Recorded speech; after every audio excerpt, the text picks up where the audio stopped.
নাপাক পানি দিয়ে 50,000 বার উজু করলে যেমন উজু হয় না, জাহেলি কুফরি তন্ত্র মন্ত্র দিয়ে ইসলাম কায়েম করার চেষ্টা করা সুদূর পরাহত ব্যাপার।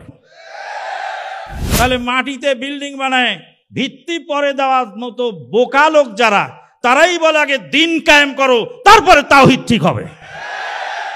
উহুদের যুদ্ধে শহীদ হয়ে গেলেন নবী সাল্লাল্লাহু আলাইহি ওয়াসাল্লাম। আবু দুজানার লাশটা নাড়াচাড়া করছেন, 86টা তীরের দাগ একজন মানুষের দেহে।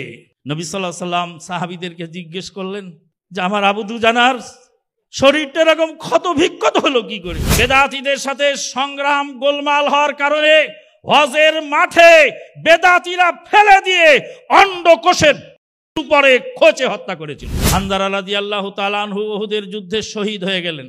হানজালা রাদিয়াল্লাহু তাআলা আনহুর স্ত্রী এসে বলছেন আমার স্বামী তো ফরজ গোসল বাকি ছিল, শহীদদের তো গোসল দেওয়ানো হবে না, গোসল সারা দাফন করে দেবে। একজন সাহাবী খেজুর খাচ্ছিলেন উহুদের যুদ্ধের সামনে, খেজুর খেতে খেতে বলছেন খেজুর খেতে গেলে তো দেরি হয়ে যাবে, আমি উহুদের পাহাড়ের ওই পারে জান্নাতের ঘ্রাণ পাচ্ছি। খেজুর ছুঁড়ে ফেলে দিয়ে তারপরে যুদ্ধের ময়দানে ঝাঁপিয়ে পড়লেন, শহীদ হয়ে গেলেন। একটি তীর যেন সাইয়্যিদুল মুরসালিনের গায়ে না লাগে। এটার নাম হলো আত্মত্যাগ। এটা হলো সাহাবায়ে কেরামদের আত্মত্যাগের